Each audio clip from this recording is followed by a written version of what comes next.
अस्सलामुअलैकुम welcome to my channel Patel समीमनी channel पर मैं एक नवी रेसिपी लईने आवेली छूँ। શું લઈને આવેલી છું તે તમે જોઈ રહ્યા છો। અહીંયા મેં દાના રાઈસની રેસીપી લઈને આવેલી છું। કેવી રીતના આપણે દાના રાઈસ બનાવવાના છે તે તમે જોજો, કન્ટિન્યુ રહેશો અને વિડીયો મારું પૂરું જોજો અને ફૂલ વોચ કરજો। તો આપણે દાના રાઈસ બનાવવાનું શરૂ કરીશું। તો અહીંયા મેં તપેલીમાં પાણી લઈ લીધેલું છે 3 બીકલ જેટલું। પાણીને આપણે સરસ રીતે ઉકળવા દેવાનું છે ને બરાબર ગરમ થવા દઈશું। પાણી સરસ રીતે ગરમ થઈ ગયું છે। તો અહીંયા મેં 4 કપ ચાવલ લીધા છે। ચાવલને મેં સરસ રીતે ધોઈ લીધા છે ને આપણે બોઇલ કરી લઈશું। અહીંયા આપણે મેં 2 થી 3 ડોક પાણીથી ધોઈ લીધા છે। હવે આપણે ગરમ પાણીની અંદર આપણે નાખી દઈશું। ચાવલને આપણે અડધો કલાક પાણીમાં બોળી દેવાના છે। રાઈસને બિરયાનીના ચાવલ છે તેને આપણે અડધો કલાક માટે પાણીમાં બોળી દઈશું। બોળ્યા બાદ એને આપણે 2 થી 3 ડોક પાણીથી ધોઈને ગરમ પાણીની અંદર આપણે નાખી દઈશું। ત્યારબાદ એને આપણે મીઠું નાખીશું।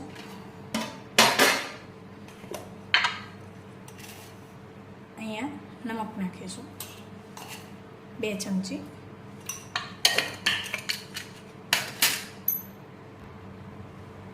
ત્યાર પછી આપણે તેને હલાવી દઈશું। નાખ્યા પછી હવે એને સરસ રીતે આપણે બોઇલ થવા દઈશું। ચાવલને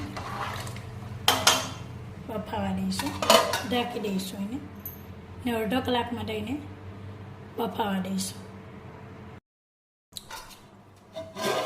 તો અહીંયા આપણે ચાવલ એકદમ બફાઈને રેડી થઈ ગયા છે। આ રીતે આપણે જોઈ લઈશું।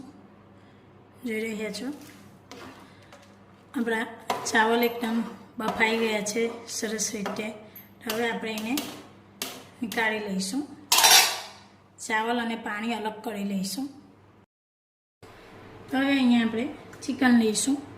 બોનલેસ ચિકન છે। અહીંયા મેં 500 ગ્રામ જેટલું બોનલેસ ચિકન લીધેલું છે। તેના આપણે નાના નાના પીસ કરી લેવાના છે।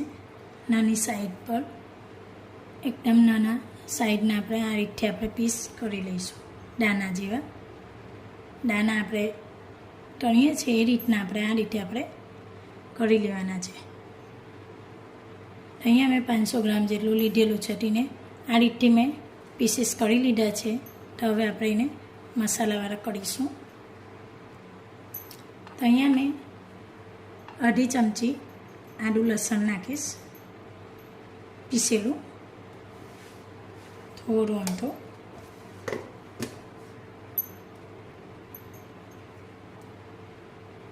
અહીંયા 2 ચમચી લાલ કશ્મીરી મરચું, એટલે કે બહુ તીખું નથી, મીડિયમમાં। અહીંયા નમક 1 ચમચીથી અડધી ચમચી, કેમ કે આપણે ચાવલમાં નાખેલું છે એટલા માટે આપણે ચિકનમાં આપણે ઓછું નાખવાનું છે। 2 ચમચી ધાણા જીરું પાવડર, મોટી ચમચી હોય તો તમે 1 નાખી શકો છો। અહીંયા નાની ચમચી છે એટલા માટે મેં અહીંયા 2 નાખેલી છે। અડધી ચમચી હળદી, અહીંયા અડધી ચમચી હળદર નાખેલી છે।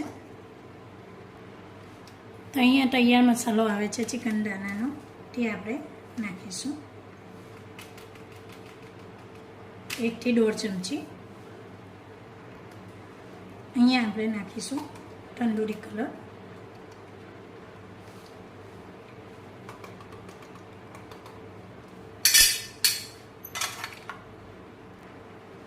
તમે દહીં બી નાખી શકો છો 1 થી 1.5 ચમચી, અથવા લીંબુ બી નાખી શકો છો, લીંબાનો રસ।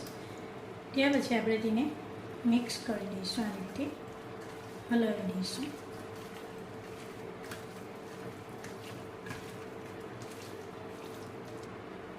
તો જોઈ રહ્યા છો માશાલ્લાહ થોડી વાર અહીંયા મેં મસાલો મિક્સ કરી દીધો છે। તો હવે આપણે થોડી વાર એને રેસ્ટ માટે આપીશું અને રેસ્ટ થવા દઈશું અડધો કલાક માટે। તો અહીંયા આપણે કઢાઈ લેવાની છે, મોટી કઢાઈ, અંદર આપણે રાઈસ બનાવીશું, દાના રાઈસ। એ અંદર આપણે તેલ રેડીશું। તેલને આપણે ગરમ થવા દેવાનું છે 5 મિનિટ.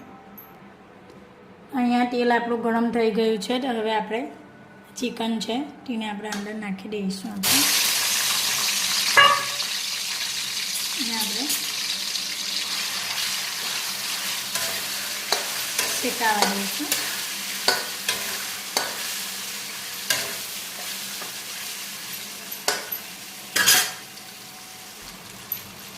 આપણે આ રીતથી શેકવાનું છે દાણાને.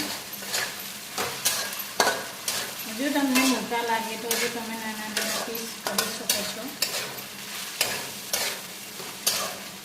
આ રીતે આપણે કરીએ તો બરાબર છે. આ મીડિયમમાં તો જોઈને આપણે બરાબર શેકાવા દઈશું. જો અહીંયા સરસ રીતે શેકાઈ ગઈ છે ચિકન. ચિકન દાણા આપણે શેકાઈ ગઈ છે એને આપણે કરી લઈશું.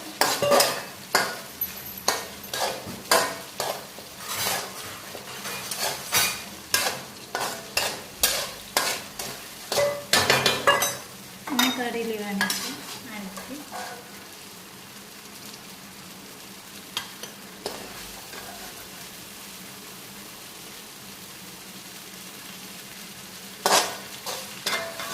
આ રીતે બધું તેલથી અલગ કરી લઈશું. અમે તો જોઈ રહ્યા છો અહીંયા મેં કરી લીધી છે બધી બી. હવે એ જ કરિયાની અંદર એ તેલની અંદર આપણે મરચાં નાખી દઈશું શેકાવા માટે. મરચાંને આપણે શેકાવા દઈશું. તમારી પાસે સૂકા મરચાં હોય આખા તો તે બી નાખી શકો છો. મારી પાસે ઓલરેડી નથી એટલે મેં લીલા મરચાં નાખેલા છે ઝીણા ઝીણા કાપીને. 3 થી 4 ઝીણા ઝીણા કાપીને નાખેલા છે. હોય તો તમે નાખી શકો છો અથવા લીલા મરચાં બી નાખી શકો છો. સૂકા મરચાં આખા શેકીને નાખી શકો છો. મેં અહીંયા એક ગાજર લીધું છે. ગાજરને ઝીણું ઝીણું કાપી લેવાનું છે આપણે આ રીતે. એને અંદર નાખી દઈશું. ત્યારબાદ અહીંયા શિમલા મરચું લીધેલું છે 2. એને કાપી લઈશું. કાપીને એને નાખી દેવાનું છે આ રીતથી. એને બંને આપણે હલાવીશું. એને આપણે થોડી વાર ઢાંકીને શેકાવા દઈશું. એટલે કે આ રીતથી જોઈ રહ્યા છો. આ રીતે આપણે જોઈ લઈશું અંદર કે આપણે આ શેકાઈ ગયું છે. એકદમ સરસ રીતે મરચું અને ગાજર શેકાઈ ગયું છે.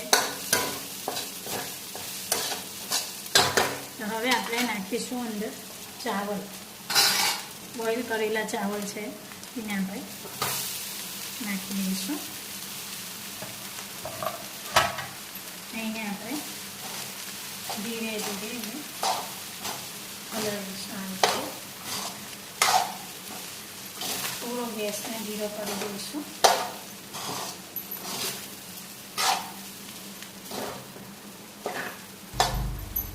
તો આ રીતે આપણે એને બધું મિક્સ કરી દેવાનું છે.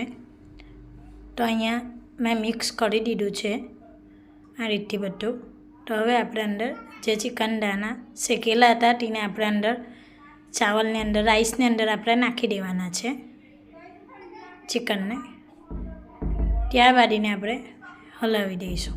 બધું અંદર ચિકન અને ચાવલની અંદર મિક્સ કરી દઈશું આ રીતે. એકદમ આ રીતે સરસ રીતે એને આપણે બધું હલાવીને મિક્સ કરી દેવાનું છે આ રીતે. તો અહીંયા મેં બધું મિક્સ કરી દીધું છે ચિકન ચાવલની અંદર. તો હવે આપણે ઉપરથી નાખીશું લીલા પ્યાજ. ઝીણા ઝીણા મેં અહીંયા કાપી લીધા છે અને ધોઈને ઉપરથી આપણે નાખી દઈશું લીલા પ્યાજ. અથવા લસણ હોય લીલું તો લસણ બી નાખી શકાય. તો અહીંયા મારી પાસે લસણ ના તો લીલા પ્યાજ હતા તો મેં ઉપરથી લીલા પ્યાજ નાખેલા છે. અને લીલા ધાણા નાખવાના છે. ઝીણા ઝીણા કાપીને ધોઈને ઉપરથી લીલા ધાણા નાખીશું. બધું નાખ્યા પછી આપણે એને હલાવીશું. અહીંયા ચીલી ફ્રેશ નાખીશું. આખું મરચું હોય લાલ તો તમે તેને તેલની અંદર શેકીને ટીનો વઘાર કરી શકો છો, અથવા ના હોય તો ચીલી ફ્લેક્સ નાખી શકો છો, અને ગરમ મસાલો 1 ચમચી નાખવાનો. એ બધું નાખીને આપણે આ રીતથી બધું આપણે મિક્સ કરીને હલાવી દઈશું રાઈસની અંદર. તો આપણે જે હોટલની અંદર મળે છે રાઈસ, દાના રાઈસ મળે છે, નૂડલ્સ મળે છે, બધું આપણે રાત્રે મળે છે હોટલમાં, એ રીતે આપણે ઘેર બી બનાવી શકાય છે. ઘેર એકદમ સિમ્પલ અને બહુ ઇઝી બનાવવામાં છે ને સરસ બને છે. તો આ રીતે આપણે બનાવીને રેડી કરી દઈશું. તો જોઈ રહ્યા છો મેં હોટલ જેવી એકદમ સરસ અને ખાવામાં ટેસ્ટી અને સ્વાદિષ્ટ છે ખાવામાં બી. આ રીતથી આપણે બનાવી લેવાની છે. અહીંયા મેં બધું મિક્સ કરીને હલાવી દીધું છે આ રીતથી. હવે આપણે એક પ્લેટની અંદર કાઢીશું. તો જોઈ રહ્યા છો અહીંયા મારી દાના રાઈસ રેડી થઈ ગઈ છે. તો તમને આ મારી દાના રાઈસની રેસીપી તમને કેવી લાગી છે કમેન્ટમાં જરૂર બતાવશો, અને શેર કરશો, લાઈક કરશો અને સબસ્ક્રાઈબ જરૂર કરશો. અને મારી ચેનલ પર કોઈ નવા હોય તો જરૂર સબસ્ક્રાઈબ કરજો દોસ્તો, મેં ફેમિલીને ખૂબ શેર કરશો. તો ચાલો એક નવી રેસીપીની સાથે મળીશું. બાય બાય, અલ્લાહ હાફિઝ.